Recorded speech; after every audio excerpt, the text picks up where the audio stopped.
Salam, Bapak Ibu, Saudara-saudari. Tema renungan hari ini, percaya pada rencana Tuhan. Pengkhotbah 3 ayat 1. Untuk segala sesuatu ada masanya, untuk apapun di bawah langit ada waktunya. Ayat itu juga mengingatkan kita bahwa ada waktu untuk bekerja, ada waktu untuk berhenti. Bekerja itu baik, tapi bila berlebihan akan berdampak kurang baik bagi kesehatan kita. Mudah lelah, letih, bahkan sampai timbul penyakit yang justru akan menghambat aktivitas kita. Maka pengkhotbah memberikan sebuah prinsip yang baik bahwa segala sesuatu ada waktunya. Jika kita sudah merasa kelelahan dalam mengerjakan pekerjaan atau aktivitas kita, maka berhentilah. Tidak salah untuk berhenti dan beristirahat sebentar.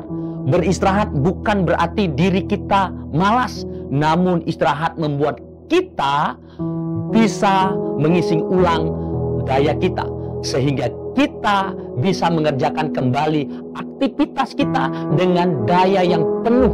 Dengan menarik diri dari rutinitas yang melelahkan, maka kita menyiapkan diri untuk satu, membangun hubungan intimasi dengan Tuhan. Membangun hubungan intimasi dengan Tuhan kita bisa lakukan melalui doa. Ketika kita berdoa dan bersekutu dengan Allah, kita sesungguhnya sedang sengaja berhenti dari aktivitas harian kita untuk berrelasi dengan Allah. Namun seringkali banyak orang Kristen mengorbankan waktu pribadinya dengan Tuhan karena alasan kesibukan.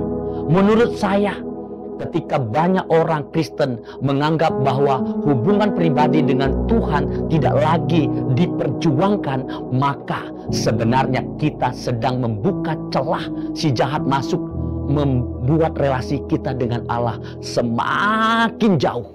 Markus 1 ayat 3-5. Pagi-pagi benar, waktu hari masih gelap, ia bangun pergi keluar. Ia pergi ke tempat yang sunyi dan berdoa di sana. Memperlihatkan bagaimana Yesus memiliki keseimbangan antara kesibukan dan kehidupan spiritualnya. Di tengah kesibukannya, Yesus masih menyempatkan diri untuk berdoa, yang berarti berdiam dan hanya berinteraksi dengan Allah Bapanya.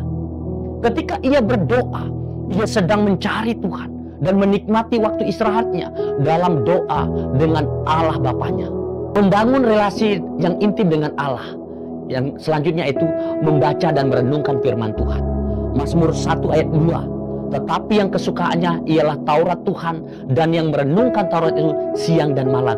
Perlu sekali bagi kita untuk kita merenungkan firman Tuhan. 2 Timotius 3 ayat 15.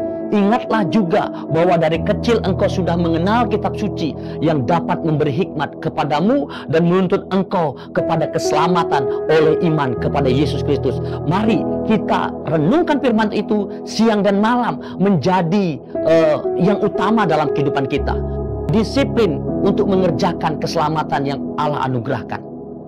Hai saudara-saudaraku yang kekasih, kamu senantiasa taat. Karena itu tetaplah kerjakan keselamatanmu dengan takut dan gentar.